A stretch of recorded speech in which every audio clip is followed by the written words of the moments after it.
Ya, kita akan kembali melihat bagaimana suasana di Istana Negara. Saat ini kita lihat apa yang sedang berlangsung, apakah gladi bersih sudah dimulai. Ya, sepertinya masih bersiap-siap untuk melaksanakan gladi bersih. Dan satu persatu menteri terpilih yang akan segera dilantik ini dipasangi pin merah putih. Ya, di sekitar dada sebelah kanan ya. Disematkan di dada. Kita lihat sebagian besar dari menteri terpilih sudah tampaknya siap untuk mengikuti acara pelantikan. Kita lihat ada Puan Maharani di situ. Ini jajaran Menko ya? Ya, betul sekali. Kita lihat ada Indro Yono Susilo, lalu kemudian ada Puan Maharani di situ. Kemudian ada Sofian Jalil, Menteri Koordinator Perekonomian. Tejo Edi Purjianto. Ya, selaku Menteri Koordinator Politik, Hukum, dan Keamanan. Dan semuanya seperti yang sudah kita sampaikan tadi, bahwa semua menteri yang hari ini akan dilantik kompak mengenakan batik berwarna coklat. Ini merupakan dress code kali ini.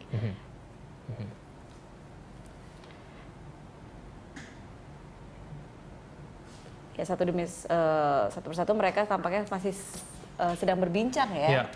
Sambil menunggu waktu dilaksanakannya gladi resik. Mungkin membicarakan mengenai apa agenda rapat nanti kali Ami ya. Mungkin masih belum tahu nih. Atau mungkin saling mengucapkan selamat. Oh, tapi kemarin mereka sudah bertemu ya ketika pengumuman nama-nama menteri yang duduk di kabinet kerja. Nah, ini kan merupakan kabinet kerja ya kan, dan kemarin juga kalau waktu pengumuman menteri juga Jokowi sempat menyuruh menterinya untuk cepat-cepat berlari. Mungkin itu mengibaratkan bahwa menteri-menteri yang akan dilantik hari ini, mereka dalam waktu dekat ini sudah harus bekerja semaksimal mungkin. Harus berlari cepat begitu. Harus berlari cepat, bekerja cepat untuk implementasikan semua program-program yang sudah dicanangkan ataupun juga sudah disampaikan oleh Jokowi JK selama masa kampanye. Ya. Yang menarik adalah bagaimana kemudian peranan dari Kementerian Koordinator Kemaritiman, karena ini kan merupakan Kementerian Koordinator baru ya. Betul. Dan kira-kira apakah dari sektor maritim ini mampu mewujudkan cita-cita dari Jokowi? Seperti kita tahu bahwa Jokowi selama ini mengedepankan sektor laut untuk menjadi program unggulannya. Jokowi ingin membangun begitu banyak tol laut. Itu salah satu program yang ingin dia wujudkan. Dan juga mensejahterakan para nelayan. Nah, kalau kita lihat ini adalah Menteri Koordinator Maritim, Sumber Daya Alam dan Lingkungan Hidup ini yang akan dijabat oleh Indro Yono Susilo.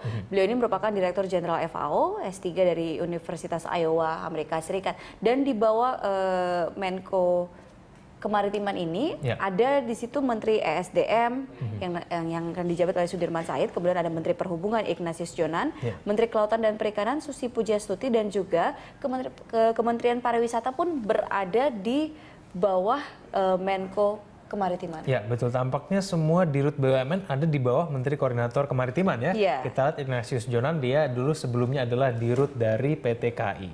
Arif Yahya begitu juga sebagai merupakan dirut dari PT Telkom Tbk. PT Telkom. Begitu juga dengan Sudirman Said, dia menjadi dirut PT Pindad ya sebelumnya. Jadi ini adalah 3 orang. Kalau Ibu Susi yang yang menjabat sebagai Menteri Kelautan dan Perikanan, dia walaupun bukan direktur di BUMN, cuman juga punya pengalaman panjang di bidang bisnis ya. Betul, apalagi dia membangun maskapai Susi Air ya. Dan juga dia sangat punya track record yang cukup panjang di bidang perikanan. Ya, betul. Apakah kemudian orang-orang ini bisa memenuhi harapan dari cita-cita dari Jokowi? Mengingat mereka di bawah Kementerian Koordinator Kemaritiman. Ini kan banyak ekspektasinya begitu tinggi, Ami. Karena mengingat ini orang-orang terpilih dan orang-orang yang dirasa track recordnya cukup besar, cukup baik begitu ya, untuk memimpin kementeriannya. Ya, memang kalau kita lihat kabinet kerja Jokowi ini juga dibentuk ataupun akhirnya diumumkan setelah penantian selama 7 hari setelah Jokowi JK dilantik pada tanggal 20 Oktober kemarin, kemudian diumumkan pada tanggal 27. Memang selama 1 minggu itu beredar spekulasi siapa saja nama-nama yang akan mengisi, termasuk juga banyak sekali tokoh-tokoh ataupun juga orang yang kemudian dipanggil ke istana. Ya. Biasanya kalau dipanggil ke istana itu diidentikan, oh ya ini nanti akan duduk sebagai menteri seperti itu. Tetapi buktinya banyak yang dipanggil tapi banyak juga yang tidak terpilih ya kan. Ada nama-nama yang sebelumnya sudah sempat datang tapi ternyata dia tidak jadi menteri ya. Sebut saja ada Luhut Panjaitan di sana. Ya, ada Marwar Sirait. Ada Marwar Sirait. Ada juga Saldi Isra di situ juga dipanggil. Ada Hendro Priyono. Ada Hendro Priyono juga. Padahal sebenarnya juga isi pembicaraan cuman Presiden Jokowi dan mereka yang tahu. Betul. Dan mungkin saja itu cuman diajak untuk berdiskusi, rata-rata mengucapkan seperti itu. Iya, betul. Apakah kemudian kenapa nama-nama tersebut tidak jadi menteri? Apa yang menjadi alasan dari Jokowi itu kita belum tahu. Apakah kemudian ada unsur politisnya di situ?